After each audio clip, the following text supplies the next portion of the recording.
Hello and welcome to our Web3 University panel series with the University of Chicago. I want to thank the audience for tuning in today. We have a great lineup of panels today for you guys, some from the infrastructure side, the dev side, as well as the exchange side. We're going to discuss some of the challenges that we are facing today and dive into what we're doing in the roles in the Web3. Also, we'll give it a chance and opportunity for students how they could get involved in the industry and what is available to you from the panelists today. So let me get the intro started and give the intros to some of our panelists that's on board right now. My name is Sang Lee. I'm the CEO of Oort. Just a brief description of Oort. We're building the next generation infrastructure for all-purpose Web3. Simple to use, cheaper, and decentralized. We have here John Gleason. John, if you want to say a few words. Sure, I'm John Gleason. I'm COO for Storj Labs. Storj is a S3 compatible cloud object storage provider in the decentralized space, and we're a partner with Oort and part of their ecosystem. Looking forward to a great conversation. Awesome. And Nate Zhu? Yeah, hi, this is Nate. I'm leading the Web3 efforts of OKX. OKX is the second largest exchange in the world by trading volume. We process about $20 billion of volume every day. And Web3 is one of the two business lines we have of our exchange. Awesome, thank you very much. We're waiting for one more person from QuickNotes, VP of QuickNotes. His name is Mauro Delazzari, but I believe he's having some technical difficulties. Once he joins on board, we'll get him introduced and get him into the mix. But let's start off with some questions. We have some questions. Obviously, you guys know some of the questions that we have planned, but outside of that, I just want to make it free flowing. So if time permits, if you guys have anything that you guys like to add, please do so. Okay, so the first question that we have is basically very general question. So what is the Web3 and why should we care? So who would like to handle that one? John, do you want to handle that one first? Sure, I'll take a crack at that first. I think Web3 is really a set of innovations that have come about from really what started with Bitcoin, right? So trying to solve how do you do digital money in a way that doesn't have a central authority and that respects privacy. And from that sort of concept around building a distributed ledger and an initial decentralized system for digital money, a lot of projects started looking to saying, okay, if you can do this for this specific use case, how else can you leverage all of the underutilized capacity around the world, and how can you create a fair, trustless, and open way to do a variety of technical resources? And so we've taken the approach of coming after the object storage layer, and I think that Web3 has really opened up a world where people can participate in whole new business models without having to invest in data centers and infrastructure and building buildings and all those good things. And so, it's really kind of a crowdsourcing effort to democratize the internet. Thank you very much. Nate, what are your thoughts? You're muted, by the way. Yeah, sorry. So I think it's a great question. This is the exact topic I had when I was in Turkey last year for the Istanbul blockchain conference. I think lots of people are asking this question because we're seeing Web3 words popping up in all media. But by the end of the day, what is Web3? What is the difference between Web3, Web2, if we can say? I think Web3 is Web2 plus a new way of distribute assets. Simple as that. So the entire Web3, no matter it's a DApp or it's a wallet or whatever it is, it builds on internet. Nothing has changed there. So the production force stays the same. What's the difference? The difference is with the crypto technology, make everything, all the ledgers transparent, make every single transaction transparent. That allows people to rethink about how do we distribute wealth within the network. If you look at Web2 world, Facebook, Google, Amazon, these giants, when they evolve from zero, they create a huge amount of wealth, right? $1 trillion company. but all these wealth being distributed within a very small network of people. The investor, their employees, that's it, right? So, but Web3 is different. When a Web3 evolves, let's say Ethereum, every single participant of Ethereum has the rights and the opportunity to benefit from the growth of Ethereum or any dApps you can name, you name it, right? And that's the fundamental difference. Even in Web2 world, right? Google, even you know Google will be a success 10 years later, you don't have that right to participate within the growth of Google. You don't have the access to the stock, no chance. But now Web3 is different. So what does that change? That's change how people think and work, because essentially every single participant of a Web3 force become their quote unquote employees, and every single participant, they will be fully motivated to build whatever project working on, and spend 100 or 120% of their energy. Simple as that. So what's why we should care about that? Because of this technology or this relationship that will greatly release the power of every single participant. This is different.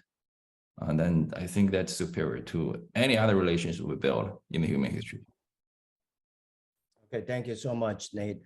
My 2 cents on what is Web3 and why should we care is, what comes to mind for me is privacy, right? So what do I mean by privacy, right? So a lot of what we have today, I'm sure most of us have a Gmail account, Facebook account, or Twitter Space account. Your data is being stored on centralized servers, right? So what does that mean? It's a centralized location. Everything is being stored, whether it's your account, my account, his account, and so forth, right? So what does Web3 do for you, right? So the Web3, as far as privacy is concerned, you're going to become the owner of your own data.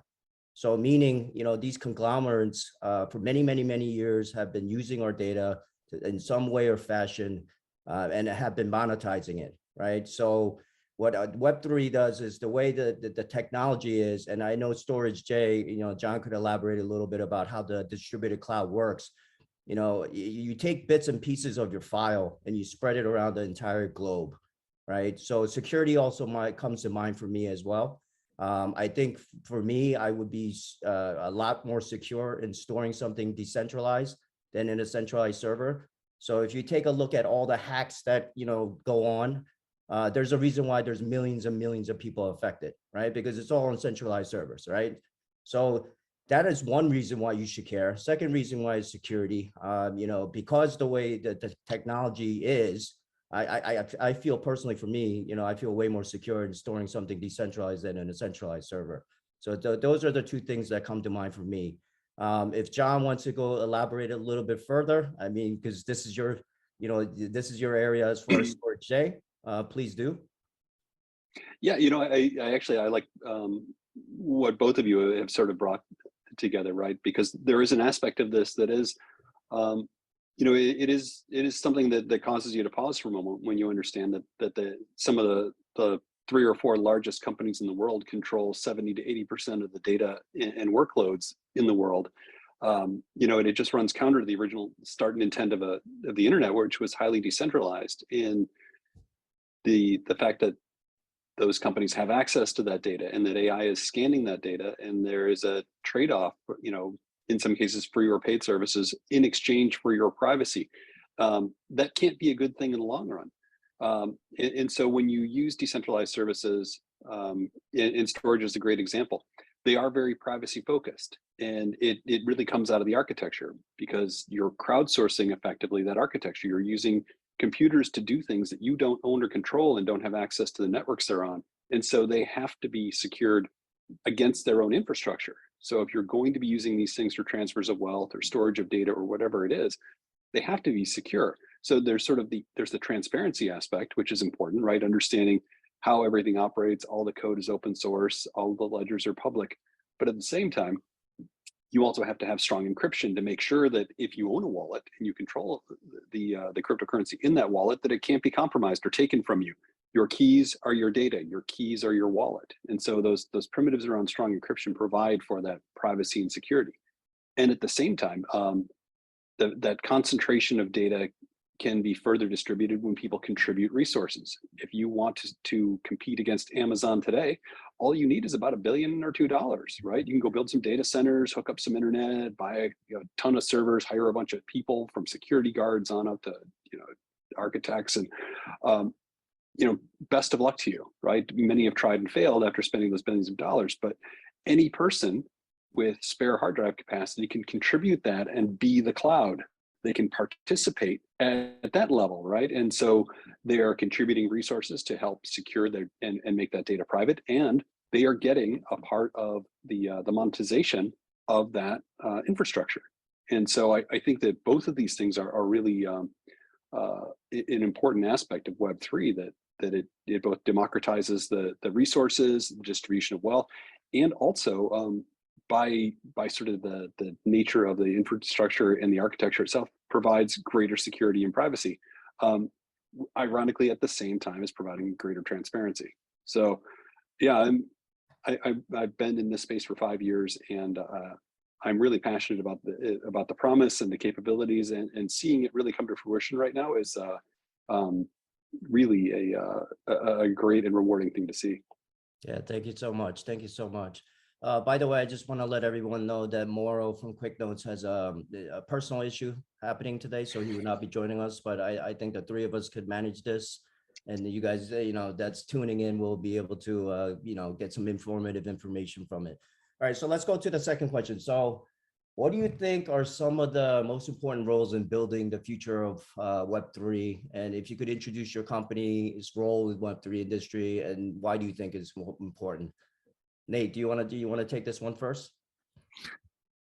Well, I came from a fintech background, right? So when I try to pick my target company in this world, clearly there's several ways to go. Well, go to the top of the notch VCs. That doesn't fit my background. That's a good choice. And then there's a wallet or chains, which is the infrastructure level. And there's exchange. So far right now, exchange is still the center of the world. The role is for exchange is very simple, is to bridge a Web 2 and Web 3. That's it. These days, users, we all spoiled by the luxury, smooth, like butter experience by Web 2, but Web 3 still very, very early days. So if you look at any Web 3 experience today, it's poor. Very poor experience. I think that's the key reason that stops millions or billions of people entering this world. So I think our role is very simple.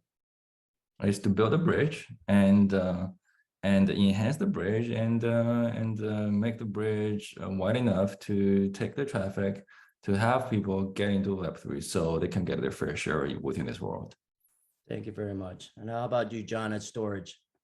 Yeah, that concept of the Web 2, Web 3 bridge is something that we also talk about quite a bit in terms of, sort of looking at the world, right? We think of it in terms of Web 3 is where a lot of the innovation is happening, but Web 2 is where all the workloads are. It's where all the data exists today. And a lot of that is because of that high friction and the high barriers to adoption. And so we focused on a lot of compatibility layers to make it really easy to interoperate with Web 3. For example, Amazon, they are the dominant provider. For object storage, they have the S3 API. Everybody in the industry, Google, Microsoft, everybody offers that Amazon S3 compatible API. And so we knew from the get-go we would have to do the same thing. And so we have that on-ramp where you can use our S3 API. It's exactly compatible one-to-one with Amazon, Google, Microsoft, right? You just change the endpoint, point it at us, and it works. But at the same time, we also offer that native capability to interact in a Web3 way. And the benefit you get by doing that is, sure, there's more development effort to it. You need to learn a few things and you need to sort of make your application compatible with Web3. But when you do, you get a massive increase in performance. So, it's comparable. And actually, from a global distribution perspective, we're actually a little faster than Amazon from any single availability zone. global downloads were faster, but with our native implementation, when you go full on Web3, you get more speed than that. And we see a lot of Web3 providers who are taking advantage of that. But you're absolutely right, Nate, that if the industry doesn't sort of continue in that direction of reducing friction and making it easy to interoperate, adoption is going to continue to be a painful thing. But yeah, the exchanges we're at the forefront, right? I mean, that's where it starts, and then I think all of the other providers like us and like Oort are sort of following that pattern of creating that bridge. Yeah, I mean, for Oort, what we're trying to do is build infrastructure, right? You're going to need infrastructure. So, we're trying to build everything from A to Z. So whether you need storage, whether you need computing, so we're trying to provide that. So, and more importantly, we're all creatures of habit. When things are very difficult to learn, or things are, it takes a long time for anyone to learn a new technology, it kind of it slows down adoption, number one. And then also, for, people to switch, it takes a longer time. Like, for me, I personally had a long time getting rid of my BlackBerry, right? To switch over to iPhone. But when I switched over to the iPhone, I was like, wow, this is incredible, right? So that's where I'm coming from. That's the analogy.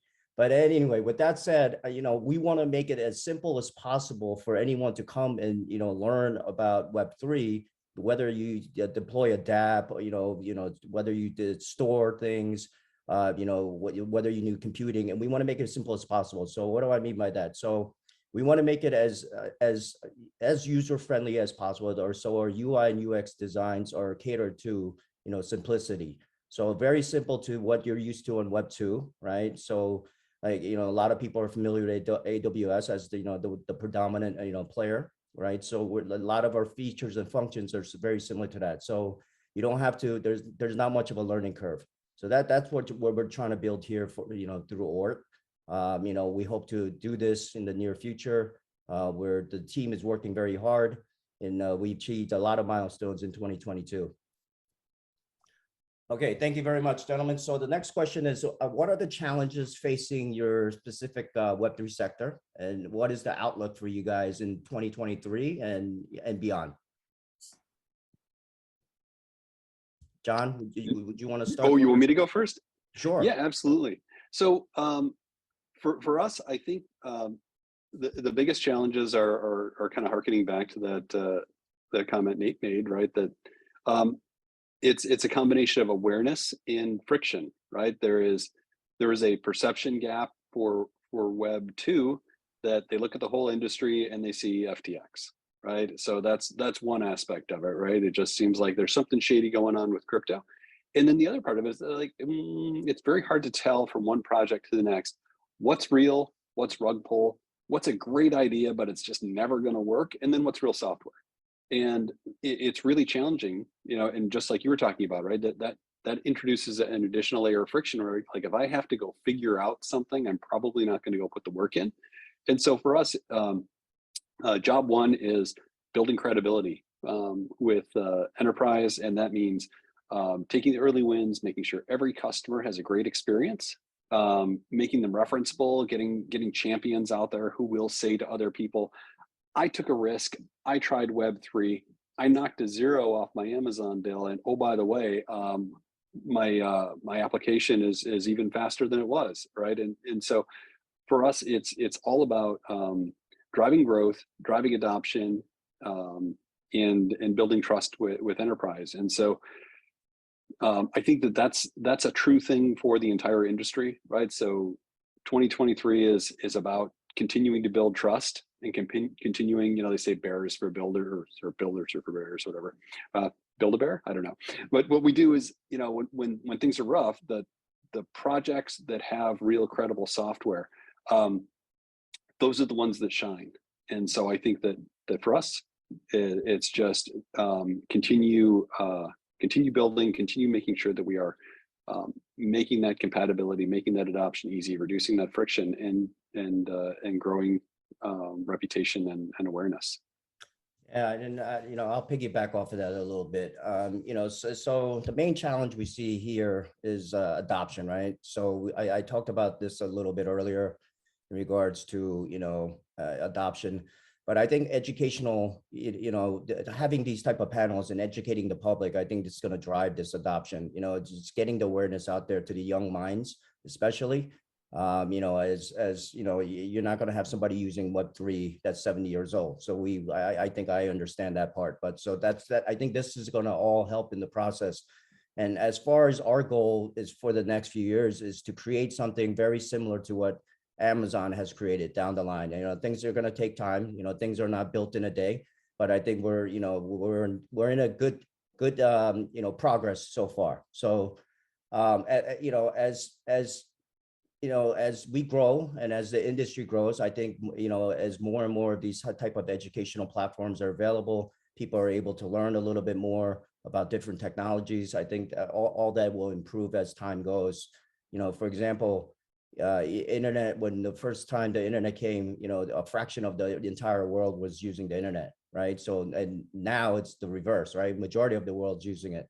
So, I would hope that our, Web3 industry would be in the same boat in that regard. So I think that's one of the ways. Education is the primary way to get this adoption. We have a couple of questions, I guess, from the audience. So how will Web3 move to the masses? Anybody want to take that one? I think that was a lot of what we've been kind of talking to throughout this, with the Web2 and Web3 bridge. I think, we're really focused on developers and application builders, right? And making sure that we're sort of not only trying to go from the tops down and go to companies and say, you should do this because of business value, but also show developers, this is easy, this is a new way to develop, and there are advantages in privacy and security and economics for you. But I think a lot of the more interesting things going on from the broadest adoption are probably in Nate's world,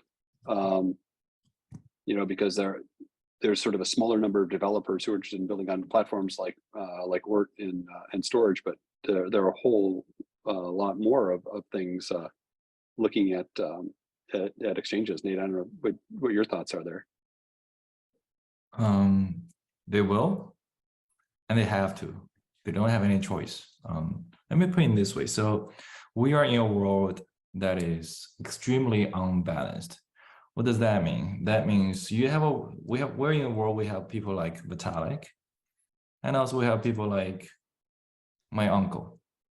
One side, they are at the top of the notch of the technology, always stay at the edge. The other end, they barely know how to use iPhone. It's that unbalanced. Same thing for the countries. We have a country like USA or Japan or some countries like China, which always have the very stable financial system, everything. Even today, US financial system get challenged, right? We get an inflation rate sky high. But we have countries like Turkey, Argentina, which has inflation rate of 86% last year.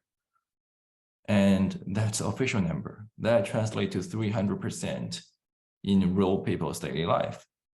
And we are complaining about 10% inflation rate that drives our food and gas and doubled our living cost. And think about living in our country with a 300% inflation rate. And they don't have a choice. So when I was in Turkey and Argentina last year, they don't have a choice. They don't want to hold their fiat.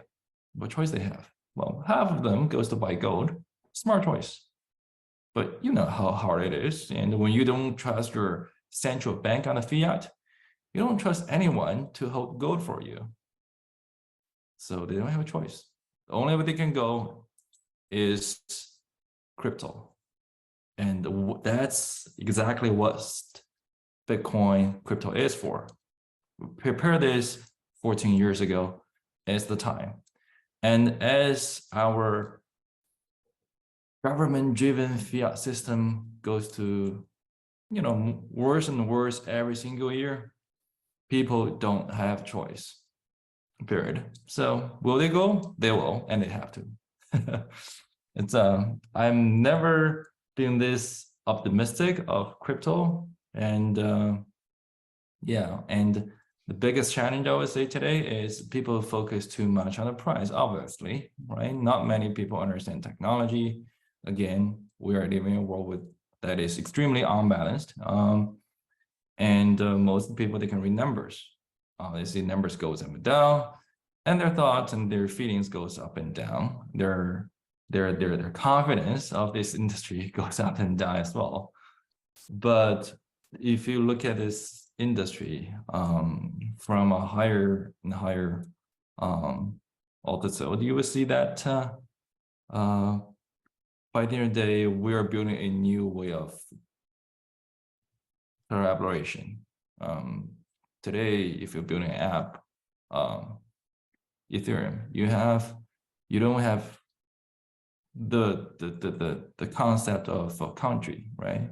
You have developers all over the world working on that. You don't know who's that, but you have a very strong bonding by crypto, by tokens, by the fully transparent smart contract that execute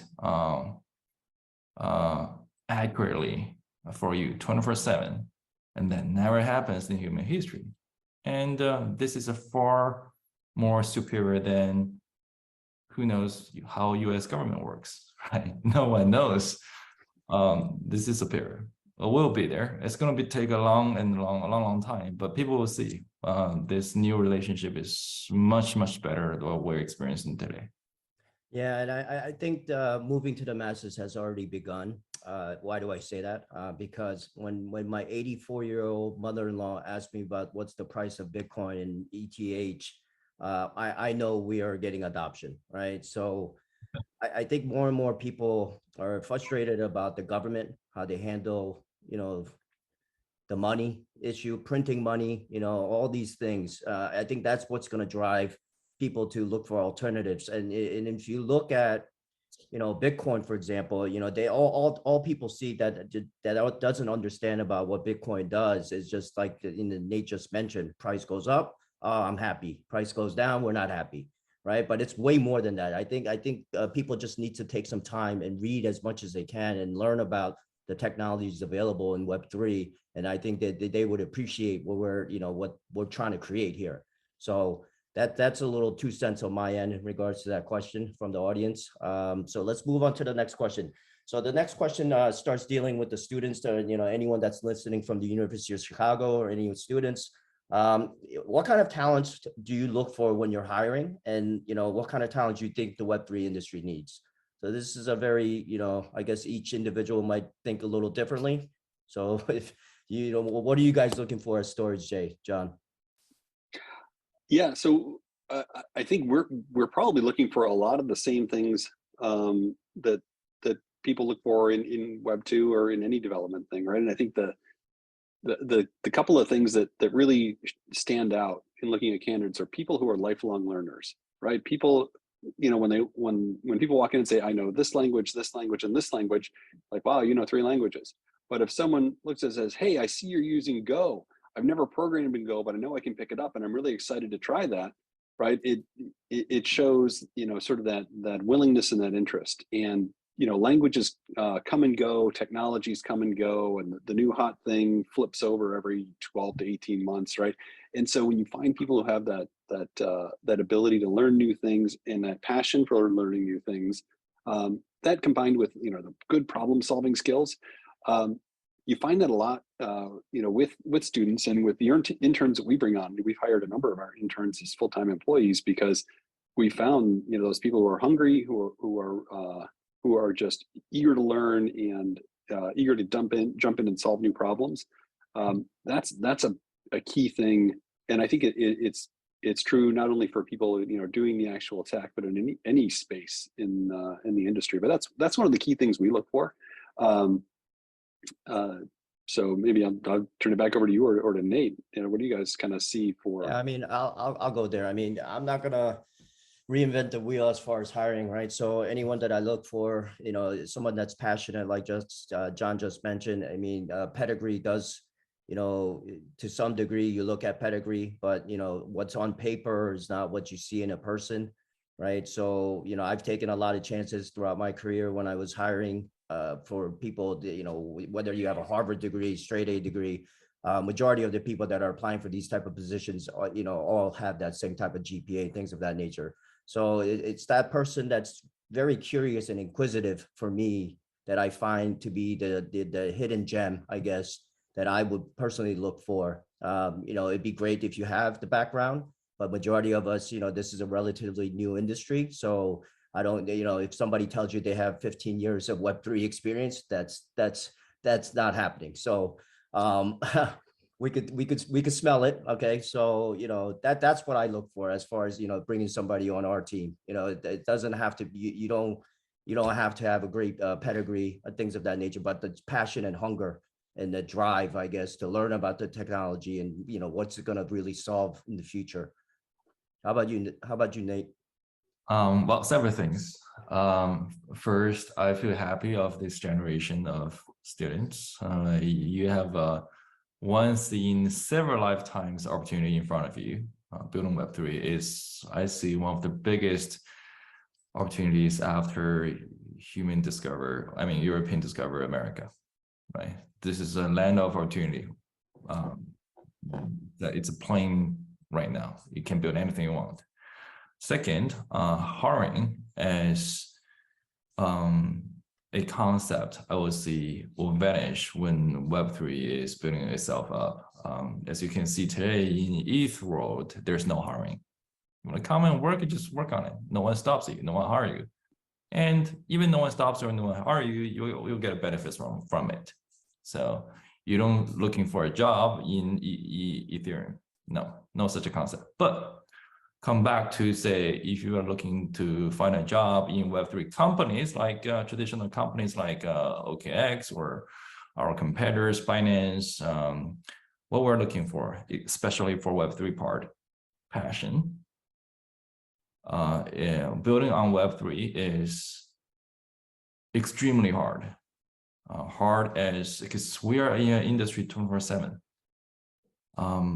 My first meeting started today at 6 a.m. My meeting always goes to 1 to 2 a.m. as well. So I barely have 4 or 5 hours sleep. And that's ongoing for the past 6 months already. I don't have a Thanksgiving. I don't have a Christmas because guess what?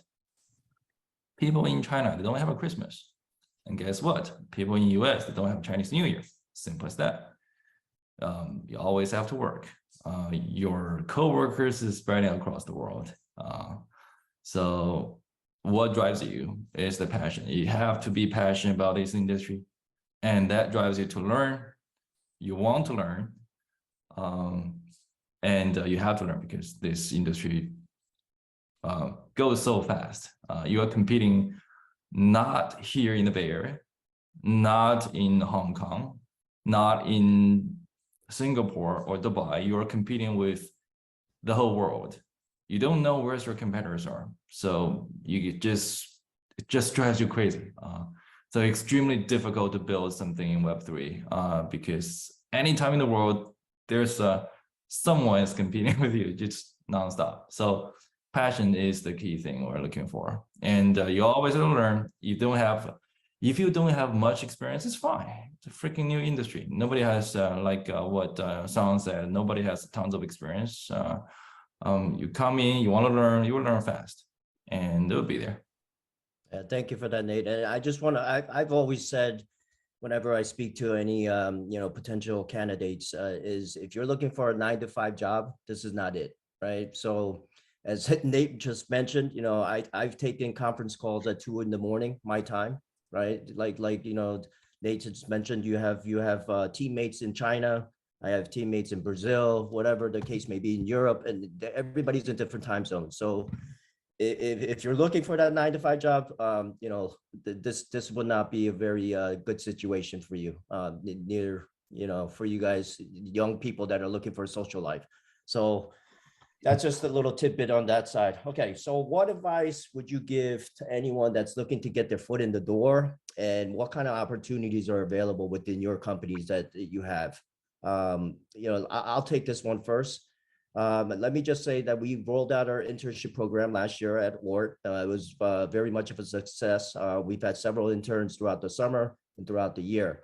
We will continue to do that, and we have done that. And I believe University of Chicago for Nate and John, February 19th, I believe, is the deadline for any applications or any jobs that you guys would like to post potentially. Just to note that in there. So we have posted many job descriptions here for you guys at University of Chicago for opportunities here on the tech side, but we will also have other opportunities in marketing, HR, BD, and sales if you guys are interested. So look for them. Speak to Adrian. I believe he's your coordinator, and he can assist you. So those are some of the opportunities that we have available here at Oort. And feel free to reach out to me directly if you want to just speak about anything. And, I'll be able to happy to guide you along in regards to that. So if you don't have the experience, and most of us don't, I started in an industry a few years ago in crypto. My background is in institutional sales and trading on Wall Street. So I learned the old-fashioned way, right? So I started off at a small crypto company. I learned the ins and outs of certain things, and then I moved on, right? So the same situation goes for if you want to break into the Web3 space. I think an internship role would be ideal for anyone that's young that wants to get at a little grasp of what's going on within a company, a Web3 company. That would be a great start, and it also the internship could potentially lead to full-time positions as well. Just to get that's a little bit about Oort. Nate or John? Yeah. I'm happy to jump in, or Nate, do you want to go first? Yeah, sure. So we have opportunities across the board. We all know what happens, the accidents within this industry, what happened to Luna, what happened to FTX, and there's been more, right? There's a fight going on between DCG and Gemini. Something may happen over there, who knows? But we're still hiring. That's a good news. Financial very stable. We see ourselves as a technology company. Lots of exchange don't know if they're a technology company or a financial company. That's how FTX blows itself. But we are a pure technology company. We have about 3,200 employees across the globe, 19 offices around the world. So we hire in all these offices. So no matter where you want to work in the US, we have 5 offices in US, or Singapore, Dubai, Europe, London, Malta, Hong Kong, whichever you want to work, go and apply over there. For new graduates, we have Supernova program, which is only for new graduates to submit, to apply. We have internship in the summer as well. Our jobs across the band, right? So we have business marketing, branding, all the way to product management, and engineering side as well. So tons of opportunities. We're still building. As we all know, the bear market is the best time for building, because you know what? The bulls market, everybody just focus on how much wealth they accumulate, which is a bubble by the end of the day. But this is the best time to build. So that's the best time for us to hire. So if you're interested in to work at OKX, feel free to approach to me. Yeah, I have to take anyone's resume and talk to you. Thank you so much, Nate. John? Yeah, we're very similar. Much smaller than OKX. We're 80 people in 26 cities in 19 different countries, 100% remote, and we have the internship program as well. And you can always check out our careers page for open recs where we're hiring. But I think more broadly, if I were to give advice to students for looking at Web3, I think that there's some great opportunities, particularly because I'd venture to say most of the Web3 companies are in multiple different countries and are remote, and give you a great opportunity to sort of either join where you are or go and get a job somewhere else, right? And so if you've got a sense of adventure, it's a great industry to get into. It's also a very flat industry in terms of being able to reach out, and you hear all three of us saying, hit us up on LinkedIn or reach out and connect with us, and genuinely you can do that. And it's not just us. We're not the three nicest people in Web3. We could be. I mean, it's possible, but it's unlikely. But many people are open to that sort of thing because of how nascent the industry is. And so there is a lot of a lot of chaos and change and uncertainty in joining a startup. And I think most Web3 companies look at themselves as startups still, even after several years, right? We're still all, figuring out some of the mechanics and some of the market forces and all of that. But you can join a lot of the non-traditional communication channels. We do Twitter Spaces on the regular, and we do webinars like this, and we do panels, and we're at events, and everybody in Web3 by and large is very approachable. So whether they're a C-level or a developer, you can walk up, say, "Hey, I'm interested in what you're doing," and that simple act right there, showing interest, showing curiosity, showing passion for the space, that's a lot of it. And even if somebody doesn't have an opportunity for you, they'll open a door if they can, and they'll answer your questions and give you as much context as you need. And so it is a welcoming industry. It is a industry where I think if you look across the board, diversity, equity, and inclusion are valued in the space because of the transparency and because of what the overall sort of egalitarian goals are of Web3. So I would look at it as an opportunity to enter a space with a very level playing field, and don't be shy. Yes. Yeah, coming from a corporate background for many, many, many years on Wall Street, it's very, very bureaucratic, right? So in our industry, it's a breath of fresh air, right? So when you can go approach a CEO and say, "Hey, I love what you guys are doing over in your project. I want to talk to you a little bit." And more times than none, most of these people will speak to you, right? But if you try to approach Jamie Dimon from Chase, you're not going to get a conversation. You probably won't even get near him within 10 feet, by the way. But yeah, so, at any time, feel free to reach out to us. I think, all of us, we're very approachable. I think that's a great way to start. And, obviously, we spoke about the internship programs, the opportunities that we have within each individual company. So, I'm looking forward to seeing some really talented people coming up. So this concludes all our questions for today. Gentlemen, thank you so much for your time. Is there anything else that you guys would like to add that's something that you guys could share with the audience that you might, you feel like we didn't cover? Or if there's any questions from the audience, additional questions, please shoot them our way. This is the time to ask, and we'd be happy to answer them. Saying I see that we did get a couple more questions in the Q&A. Do we want to just peel through a few of those too, if we have the time, or how did you want to handle those? Let me pull this up. Hold on one second. Sorry. Yeah. Okay, here we go. Oh, I have to scroll down.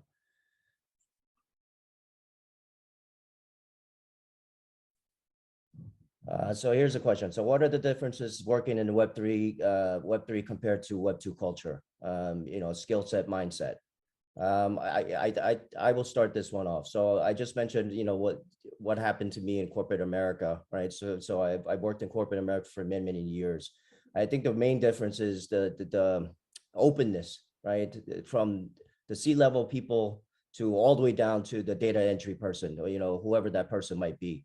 In my team, for example, it's just one team. I have a title, but it doesn't really matter as long as, the culture that I try to bring is, everybody has a voice, and, whether you have the idea or I have the idea, as long as the work gets done, that's all I care about, right? So I think that's the main difference as far as culture is concerned.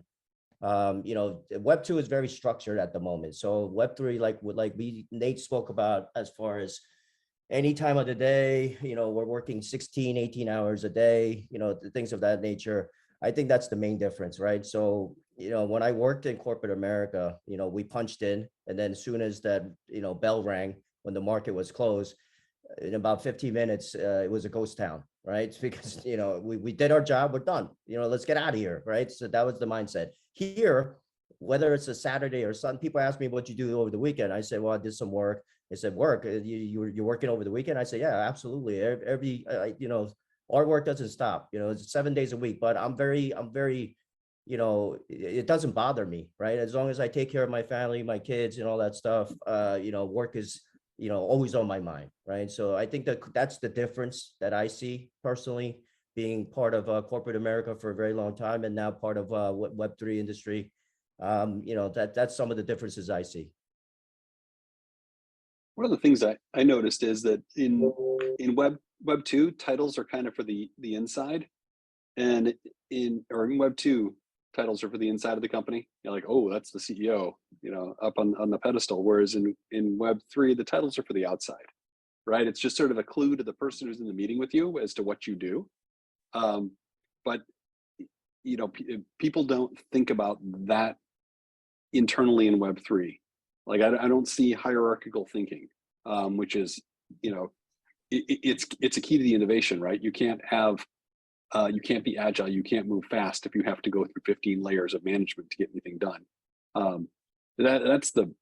think that's the biggest difference, right? It's that startup mentality, it's that passion and that interest, and it's just flat. Yeah, I think there's two, I can see that from two different angles, right? So the working style, right? You do enjoy the freedom that it can work anywhere in the world. You can sip a coffee in the morning, you're up, in the afternoon, you can fly to Asia and continue code on your laptop. That's the freedom part. And the what you give up is you don't have a weekend, right? So like what Sam said. So you're always working and you always have the choice to relax yourself. So you have to rebalance your work-life balance, or your work and life is really messed up. So that's one aspect. And another aspect is the relationship between you and your quote unquote customer is different. Usually customer don't have a say within the Web2 world. Like, I don't like this feature in my iPhone. Can I make a call to Tim and tell them, hey, change this button on iPhone? No, there's no way you can get an answer from them. But in Web3 world, guess what? Everybody has a piece of this project, right? Even I'm just a user, a member within a community, I can raise my voice and to be heard by the project owner, and somebody in the world heard this voice that would change the project. All the code is transparent, open source, anybody can raise a vote and raise and vote it, right? So it's a new relationship again because of the crypto, right? Everybody's interests and benefits are tied together. We're in the same war. We're in the same troop. So yeah, I think it's that's fundamentally changed how Web3 projects work versus Web2. Yeah, and just to touch on what Nate just said, in Web3, we actually welcome, ideas and suggestions. How do we improve, right? We welcome that, right? Whereas, a particular company in Web2, they might take offense to that, right? To tell them that their product is no good because this and that. So that's, I see the key differences very quickly from, the Web2, world versus Web3. So that's something to keep in mind. Here's another question. One audience member asked, how did you get into the Web3 business? Who wants to go first on that one? I could go first if you guys want. So let me go first. So I worked on Wall Street for a very long time. I got sick of it. I was tired of it. They came to the point where I came to the road, and then the right side is continue forward. Left side is try something new, right? So I went to the left side. So I found crypto. I started investing and trading in crypto. And then, what happened was there was an opportunity to join a crypto project. I was skeptical at first. I wasn't sure what this was about. It ended up being a great experience. I was there for approximately about a year. I learned everything that I could as far as tokenomics, all the things that come along within the project, the white paper. I didn't know what a white paper, yellow paper, bunch of other papers, orange papers, whatever it may be, but I learned a lot. Okay. So that was like the stepping stone for me. I knew what Bitcoin was. I knew what ETH was, et cetera, et cetera. But outside of that, I learned the inner workings of, what a crypto company does. Right. So that's how I began my career in the Web3 business. Yeah, I had the good fortune to work in startups and in bigger technology companies as part of my career. And I actually I prefer startup. I like the action. I like the pace, the 24/7 nature of it. But I've also gotten really comfortable with uncertainty, and I think that's something that anybody entering Web3 is is probably going to have to do is just, you know, understand that human beings just do not like uncertainty, and it is the dominant mode of operation, right? You never know where it's going to go next. There's always so many variables in play.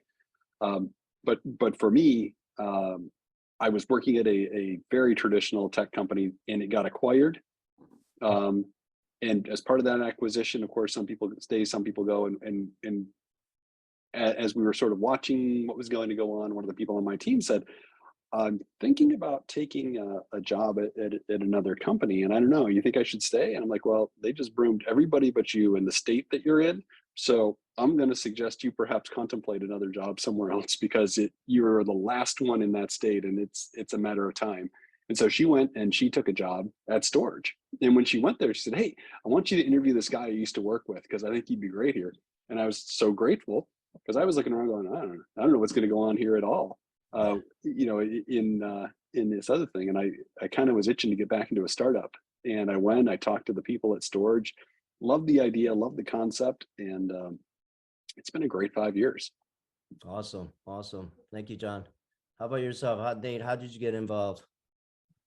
You have to, suggestion is you have to get used to uncertain, exactly like what John said. I think the only certain thing within this industry is uncertain, right? Everything changes every day. How do you get into this? Well, to me personally, I was in fintech industry for almost 10 years. So, you know, technology, financial, I think this is the closest industry can get for Web3. Have a flavor of both. And myself, I just personal hobby, right? It always start from that. There's no course, there's no training, there's no nothing. Anything you read on, or anything you watch and read is like piece by piece, it's everywhere. So just pick up the knowledge by yourself, follow on Twitter, watch some YouTube videos, go to AMA's space, listen about that, and you have to practice yourself. Use the money you have and practice it. It's not a financial advice, by the way. But one question I always ask during the interview is, hey, how much money did you lose? If you lose less than $10,000, yeah, not very good candidate. More than 10, then we can talk. More than $1 million, man, you are my boss. So, but that is to say, like, you have to experience by yourself. You either pick up as a hobby, you read and write, or do some research work, do anything you can, build a community, whatever it is. That means you're already within the space. And then it's really easy to get a job. Once you're in here, you know, it's all about transparency and communication. You'll find a way here. Thank you very much. Okay, so let's take one more question and then we could wrap this up. And, you know, I want to thank you guys for your time today. Okay, this is a very easy one. What's a day in life interning at Storj, OKX, or Oort? I mean, for me, it's what department you know, you'll be with, whether it's in technology. I think technology, you would probably have a very long day versus you know, business development, because the reason why I say in business development is a lot of the companies that we reach out to are here in the United States right now that we've been focusing on. So, you know, you don't have to work the late hours. So I think business development might be where you guys want to come to, right? But anyway, it all depends on the department that you're in. So, you know, you come in, we have our daily meetings, you'll have a meeting with your supervisor or whoever that's above you. You know, we'll outline what that day looks like, you know, what are some of the outreach, what plans and goals are for the day, the week, the month, and then we execute, right? So, and a lot of the people here, C-level suite, it doesn't really matter. Most of us are very helpful. So any questions that you have, you know, even our CEO and founder, he's very approachable as well. So, you know, there's questions asked all the time to him, you know, a little too much in my opinion, but yeah, that's basically a day in life. It's nothing different than you would do if you had a regular job in corporate America. You have some duties that you need to fulfill, and then you go about and, you know, executing what you need to do. Yeah. Nate, you want to go? Yeah, similar things here. In OKX, the only difference is you got to deal with multiple time zones around the world, and things change fast. So every day, there's new thing pops up. Your original plan get to take a little bit to make sure it is still on the right track. So and you have to have a lot of patience. So every day, when you see something new, you gotta go back and change your plan again, and again and again. So I see a document being changed 32 different versions. That's how much we ship a little bit here and there. Even for OKX is the way, that's the way to go. So and yeah, and then dealing with the customers and coworkers all around the world, flying around, and being asked challenged questions like, is that real? Yeah, where's my token goes? It's on blockchain. Where's the blockchain? Can you show me where it is? Or at the other end, you see, you talk to people like Vitalik with deep knowledge, can see the future of human beings. So you're jumping back and forth between the two worlds. Sometimes it really messed up your head. It's like, but yeah, it's all in all, it's a fun industry. You see lots of energy here. You see it's live, and compared to the industry I used to work for, fintech, financial, government. I don't know, but it's you feel your life here. Yeah. Yeah, I echo that sentiment, right? There's a lot of energy, and I think it was sort of when you hear the word internship, it sort of has that mystical sort of cultural zeitgeist of, oh, you're getting coffee for the important people, and you might take notes in a meeting after 6 weeks and you're lucky. But I think in Web3 it is very different, right? What you're hearing is you're doing real work. So our engineering interns are expected to write code very quickly. They're put on a team, they're assigned tickets, they're given all the infrastructure and support that they need to be successful. But the expectation is that they'll write code that gets committed to the product. Outside of engineering, it's the same thing. You will meet with people, you will learn about aspects of the business. And it's, sure, every job's got grunt work, even ours, but probably more than not. But, you'll be doing research, you'll be participating in customer calls, you'll be participating in meetings that have material impact on driving outcomes for the company. And what that means is you're part of all of the aspects of work, whether it's building presentations, doing research, and talking with people, or slinging code. The internships in Web3 tend to be material, right? They tend to be very impactful. So you will typically work with teams on multiple time zones, like Nate was saying, right? So you're going to be having a band of a bunch of meetings between like 9 a.m. and 11 a.m. Eastern, right? 4 30-minute stand-ups with people from all over the world. And then you'll have an independent work block where you're just expected to get stuff done, and nobody's going to stand there and say, did you get your work done? Here's your task list. I wonder if you're doing any work. You're expected to work, and you're expected to get it done, right? And so there's a level of independence. And if you need help, it's on you to ask. No one's going to ask you if you need help, right? You'll be given all the support you need to be successful. But Web3 especially is great for people who can take an initiative and run with it. And I think that's a big part of why so many people in internships are successful at companies, because they go in, there's a set of expectations, and if the hiring process is right and the right candidates are in that mix, they become a successful part of the team very, very, very quickly. So I think that's one big difference with Web 2 and Web 3, is that these are meaningful engagements with companies as internships. Yeah, and just to add to that, I was an intern way back when, and basically they had me file all day, right? That's not what I expected in internship. So the difference is when you come to Oort, Storj, JOKX, you're going to be put into situations where you're going to be wearing multiple hats. Like, we don't have just one function for one person to do one function. A, we're a startup. B, we're a small company. So one person could do 5 different things. So, you might help out in the tech area. You might help out in the marketing area. All of a sudden, then now you have to jump on some phones on the sales department. So expect that in Web3, in any startup companies that are, part of Web3. And I think that's the key difference. You're going to learn, you're going to get the experience, you're going to learn. So I hope everybody, thank you so much for tuning in today. Thank you, our panelists, John and Nate. Thank you so much for your time. We appreciate it. And that concludes our panelist meeting. Thank you so much, guys. Thank Thank you you. guys. Bye. Appreciate it. Good day.